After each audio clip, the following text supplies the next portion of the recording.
ডিম পাড়ার মুরগির খাবার খুবই গুরুত্বপূর্ণ। আমরা মুরগি থেকে ভালো ডিম আশা করি, কিন্তু আমরা একবারও কি চিন্তা করেছি আমরা মুরগিকে যে খাবারটা দিচ্ছি সেটা কি মানসম্মত ভালো মানের খাবার? আপনি যদি মুরগিকে ভালো মানসম্মত খাবার না দিতে পারেন, তাহলে আপনি কখনোই ভালো ডিম মুরগি থেকে আশা করতে পারেন না। আপনি যদি ভালো ডিম আশা করেন, তাহলে অবশ্যই ভালো মানের খাবার আপনার মুরগিকে দিতে হবে।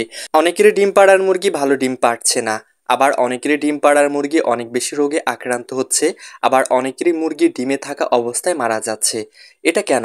আপনি নিশ্চয়ই খাবারের দিকে গুরুত্ব দিচ্ছেন না, এজন্যই এই অবস্থা হচ্ছে। আজকের ভিডিওতে আমি বলে দেব আপনারা কিভাবে বাসায় তৈরি করবেন ভালো মানসম্মত ডিমের মুরগির জন্য খাবার।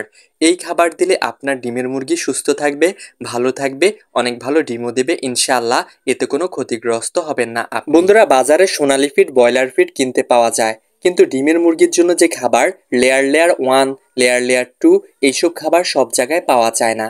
তাই আমি এই পদ্ধতিটা বললে আপনারা নিজেই বাসায় তৈরি করে নিতে পারবেন লেয়ার 1 ফিড। এতে আপনার খাবার খরচটা খুবই কম হবে।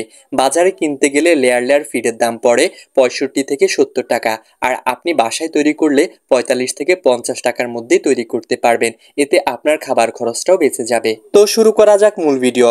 প্রথমে আলোচনা করব ডিমের মুরগির জন্য খাবার তৈরি করতে কি কি লাগবে। এরপর আলোচনা করব কোনটা কতটুকু দেবেন আর কিভাবে খাবার তৈরি করবেন। আপনার প্রথমে লাগবে ভুট্টা। ডিমের মুরগির জন্য খাবার তৈরি করতে সবচেয়ে গুরুত্বপূর্ণ হচ্ছে ভুট্টা। এরপর প্রয়োজন চাউল এর গুঁড়ো। আমরা বাসায় অবশ্যই চিনি চাউলের গুঁড়ো। তারপরে লাগবে হচ্ছে গম। আপনার অবশ্যই গমটা লাগবে। তারপরে হচ্ছে সোয়াবিনের পাউডার। সোয়াবিন কি এটা আমি ভালোভাবে বুঝিয়ে দেব পরে। সোয়াবিনের পাউডার লাগবে।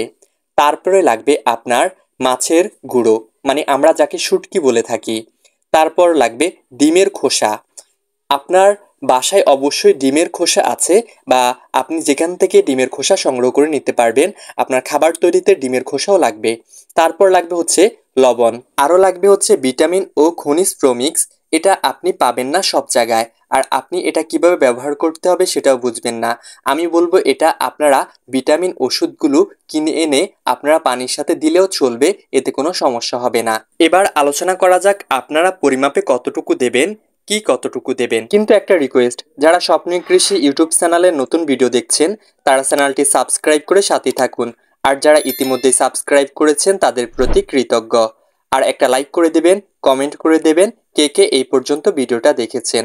এবার বলা যাক পরিমাপে কতটুকু দেবেন। আমি 1 কেজি খাবারের হিসাব বুঝিয়ে দেই, যেহেতু আপনারা ঘরোয়াভাবে এই খাবারগুলো বানাবেন, অত বেশি বানাবেন না, তাই আমি 1 কেজির হিসাবে আপনাদের বুঝিয়ে দিচ্ছি। ভুট্টা ভাঙা কতটুকু দেবেন? ভুট্টা ভাঙা দেবেন আপনার হচ্ছে 500 গ্রাম। ভুট্টা ভাঙা আবারও বলছি দেবেন 500 গ্রাম। চাউলের গুঁড়ো বাজারে কিনতে পাওয়া যায়, বা আমাদের বাসায় থাকে চাউলের গুঁড়ো। ওই চাউলের গুঁড়ো দেবেন হচ্ছে 200 গ্রাম। কত হয়েছে? 700 গ্রাম। 500 আর 200, 700 গ্রাম। এরপরে গম ভাঙা দেবেন 100 গ্রাম, তার মানে 800 গ্রাম হয়ে গিয়েছে। এরপরে সয়াবিন দেবেন 150 গ্রাম, হয়ে গিয়েছে 950 গ্রাম। তারপরে 50 গ্রাম দেবেন হচ্ছে মাছের গুঁড়ো, মানে আমরা যেটাকে শুটকি গুঁড়ো বলে থাকি, সেটা 50 গ্রাম দেবেন।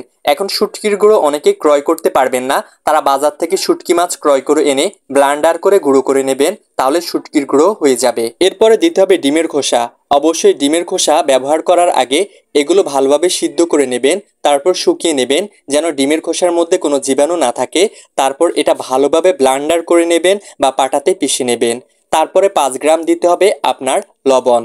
ডিমের খোসা আর লবণ এটা হচ্ছে এক্সট্রা, এটা অবশ্যই আপনাকে দিতে হবেই। তাহলে আপনার ডিম পাড়ার মুরগির ডিমের খোসা শক্ত হবে না, যে ডিমটা পারবে সেটা হচ্ছে আপনার নরম হবে। আর লবণ না দিলে মুরগি খেতে চাইবে না।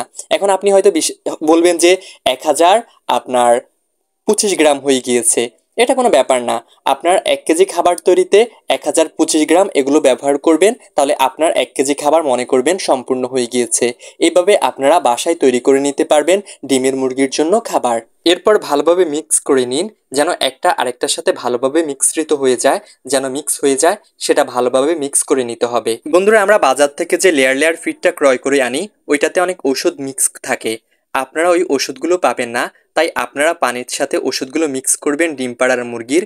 মাঝে মধ্যে ক্যালসিয়াম, তারপর হচ্ছে ইসেল, জিঙ্ক, এগুলো আপনার ডিম পাড়ার মুরগিকে দেবেন। এতে আপনার ডিম পাড়ার মুরগি সুস্থ থাকবে, ভালো থাকবে। আপনি যদি ক্যালসিয়াম ওষুধটি প্রয়োগ করেন, ডিম পাড়ার মুরগির ক্যালসিয়াম অনেক ঘাটতি হয়, তখন ক্যালসিয়াম ওষুধটি প্রয়োগ করলে ক্যালসিয়ামের অভাবটা পূরণ হবে। সেলটা দিলে ডিম পাড়ার মুরগির ডিমের রাস্তা পিচ্ছিল হয়, ডিম পাড়তে কষ্ট হয় না, ডিমের মধ্যে রক্ত লেগে থাকে না। আর জিঙ্ক হচ্ছে ডিম পাড়ার মুরগির বা সব ধরনের মুরগিরই জৈবন বৃদ্ধি করে, তাই মাঝে মধ্যে ডিম পাড়ার মুরগিকে জিঙ্ক খেতে দিবেন। এতে আপনি ভালো একটা রেজাল্ট পাবেন, আপনি উপকৃত হবেন। বন্ধুরা, এবার বলা যাক গম ভাঙ্গা, ভুট্টা ভাঙ্গা, সোয়াবিন এগুলো পরিমাপে কতটুকু করে নেবেন। আপনারা ভুট্টা ভাঙ্গাটা হচ্ছে মানে ছোট ছোট করে নেবেন। একটা ভুট্টা যেন 1/4 ভাগ এতটুক পরিমাণ হয়। একটা 4 ভাগ করলে যতটুকু হবে অতটুক পরিমাণে করে নেবেন। আপনারা চাইলে বাজার থেকেও ভুট্টা ভাঙ্গা কিনে আনতে পারেন বা পাটাতে পিষে ওইটা করে নিতে পারেন। এরপরে হচ্ছে গমটা হচ্ছে আপনারা একদম ছোট ছোট করে নেবেন, যেন পরিমাণ একদম ছোট হয়ে যায়। এরপরে আপনারা সোয়াবিনটা একদম আটার মতো করে নেবেন সোয়াবিনটা। আর অবশ্যই ডিমের খোসাটা ভালোভাবে সিদ্ধ করে নেবেন, তারপর শুকিয়ে ভালোভাবে ব্লান্ডার করে পাউডার করে নেবেন। আর শুটকির গুঁড়োটা হচ্ছে পাউডার হবে একদম।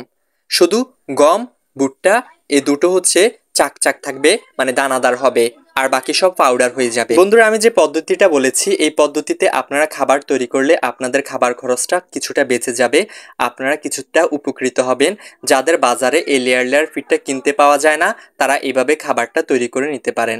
আর যাদের বাজারে অবশ্যই লেয়ার ফিডটা আছে ভালো মানের কোম্পানির, তারা ওই ফিডটাই ক্রয় করে আনবেন, কারণ ওই ফিডের সাথে ঔষধ আছে, আরও অন্যান্য উপাদান আছে।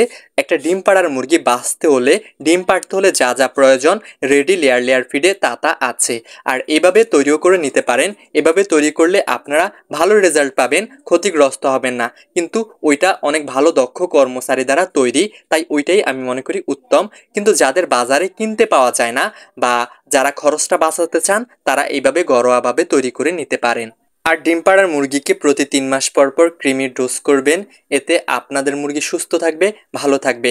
আপনি যতই ভালো মানের খাবার দেন না কেন, আপনি যদি কৃমির ডোজ না করেন, কৃমি হচ্ছে এক ধরনের পরজীবী যা মুরগির শরীরের পুষ্টি গুণাগুণ খেয়ে বেঁচে থাকে। আপনি ভালো খাবার দিলেও ওই খাবারের পুষ্টি গুণাগুণটা কৃমি শোষণ করে নেবে, এতে কোনো আপনার পয়দা হবে না। তাই অবশ্যই প্রতি 3 মাস পর পর আপনার মুরগিকে কৃমির ডোজ করবেন। এতে আপনার মুরগি ভালো থাকবে, সুস্থ থাকবে, আপনি মুরগি পালনে সফলতা অর্জন করতে পারবেন। আর আপনি লেয়ার ফিডটা আর বাসায় যে ফিডটা তৈরি করছেন এটা কখন খাওয়াবেন অনেকে এটা জানেন না। অবশ্যই এই খাবারটা মুরগি ডিমে আসার 15-20 দিন আগ থেকে খাওয়াবেন। এটা ডিমের খাবার, এটা খাওয়ালে মুরগির পেটে দ্রুত ডিম চলে আসবে। আর মাংসের খাবার আলাদা, ডিমের খাবার আলাদা, এটা আমরা অনেকেই জানি, অনেকেই জানেন না। যেমন সোনালি ফিড, ব্রয়লার ফিড এগুলো হচ্ছে মাংসের খাবার। আর লেয়ার 1, লেয়ার 2 এগুলো হচ্ছে ডিমের খাবার। তাই অবশ্যই এটা মাথায় রাখতে হবে কখন আপনার মুরগিকে এই ফিডটা দিতে হবে।